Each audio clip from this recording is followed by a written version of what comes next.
Olá, minhas divas, eu estou aqui de volta. Vamos falar hoje sobre essa jornada para dentro, sobre esse momento despertar, como começou para mim. Vamos pegar um gancho aqui do vídeo anterior, Museu Afro Brasil. Exatamente.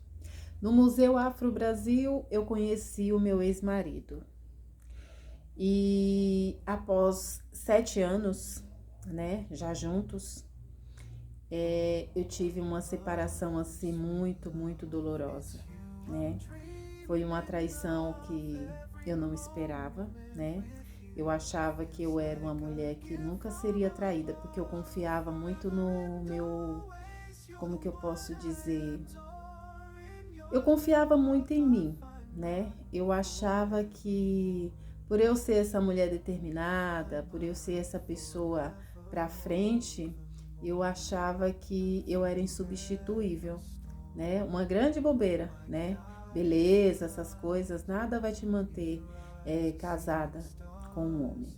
E aí eu tinha essas questões, né? Essas questões do bloqueio, né? Quanto à parte sexual. Então eu não era uma mulher que eu me entregava, não, de verdade, para um homem. Eu sempre me sentia usada, eu me sentia abusada. Mas como eu era casada, eu achava que o meu papel de esposa era esse. Eu tinha que satisfazer o meu marido mesmo contra a minha vontade. Hoje a gente sabe que fica um alerta para vocês, tá, diva? Se vocês não estão afim, trata-se de um estupro, né? Mesmo você sendo casada. Então, você pode estar sendo violentada pelo seu próprio marido.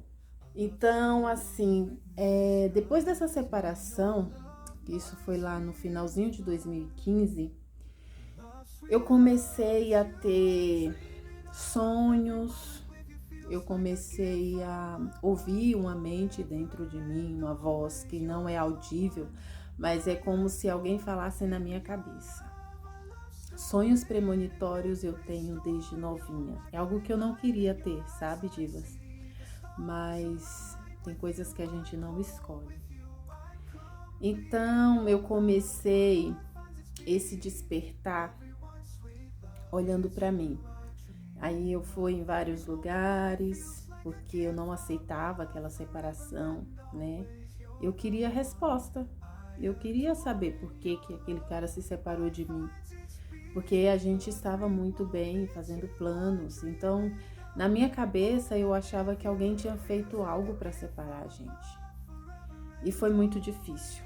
Foi muito difícil. Foi uma jornada muito dolorosa. Eu tive que voltar para casa da minha mãe, né?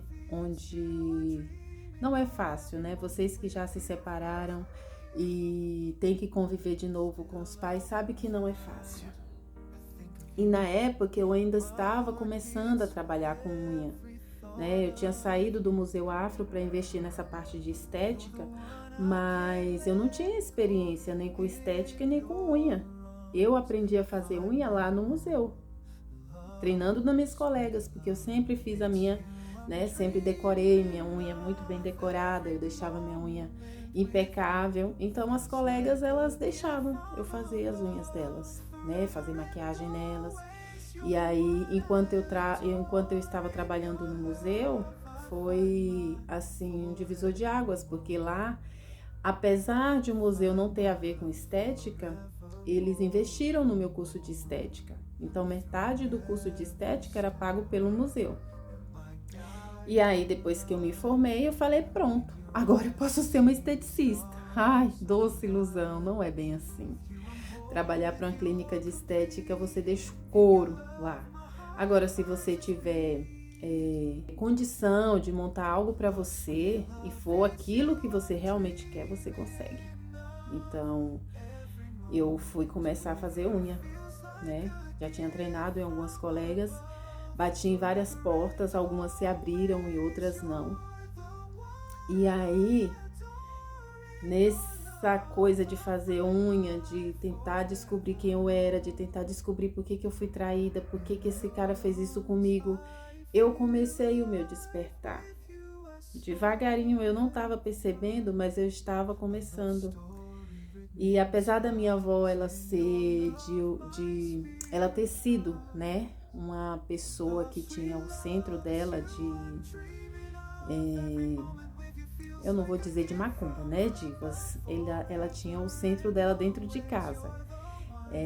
Eu acho que era umbanda, candomblé, enfim, era de matriz africana. Eu era tipo um cambone da minha avó. Minha avó, ela não era, ela não lembrava. Depois que a entidade vinha nela, ela não lembrava do que acontecia, igual hoje. Ela não era uma médium consciente, ela era inconsciente. Então, ela era possuída, realmente. E aí, eu quem escrevia tudo, eu quem ia no mato, deixar as coisas com ela. Eu e minha irmã era como se fosse as... eu não sei nem que palavra dar a isso. Enfim, era eu e minha irmã que ajudava a minha avó nessas questões. E aí, a minha primeira experiência aqui em São Paulo, depois da separação, depois de todo esse processo doloroso, foi procurar um centro espírita, né? E aí eu comecei a frequentar, gostei, e aí depois eu parei, e aí depois do centro espírita eu fui para um centro espírita cabalístico, fiquei também, saí. Então eu sempre tive essa curiosidade de conhecer um pouco mais, além dessa coisa física, né? E aí comecei a minha jornada. Hoje eu não tenho nenhuma casa para frequentar, ainda ouço as vozes, né? Mas eu tenho assim mais, como que eu posso dizer? Eu tenho mais certeza do que eu quero. Eu entendo que algumas coisas aconteceram porque tinham que acontecer. Eu não fico sofrendo muito tempo por algo que aconteceu. Se tá no dia ruim, no dia difícil, eu foco no que pode ser resolvido naquele momento, né? Eu fico tentando entender que mensagem tem ali, o que é que eu tenho que aprender com aquela situação.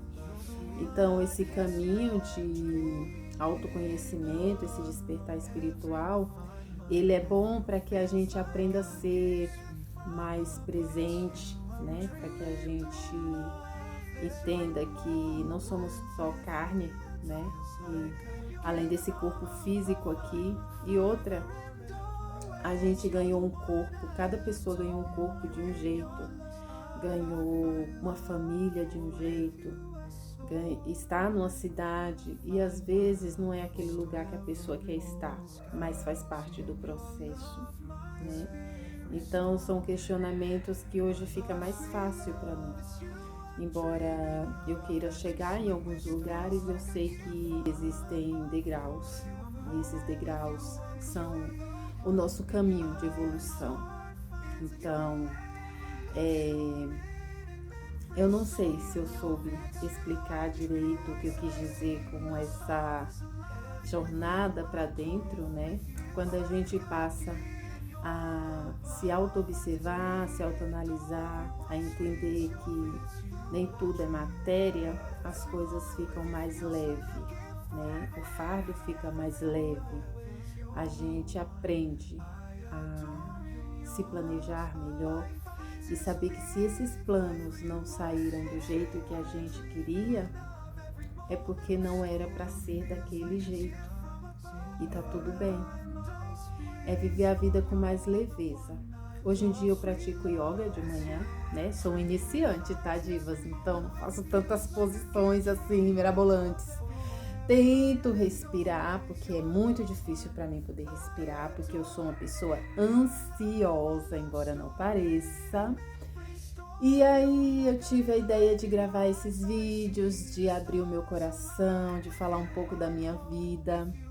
E essa é uma forma que eu encontrei de talvez tocar algumas almas, e quando eu estou assistindo meus vídeos também tem insights para mim, né, para eu entender o que está acontecendo na minha vida. E assim, eu espero daqui para frente poder contribuir com o crescimento de vocês e com o meu também. Espero que esse vídeo tenha tocado vocês, que ele possa, de alguma forma, ajudar a encarar os desafios diários que a gente tem. Gratidão mais uma vez.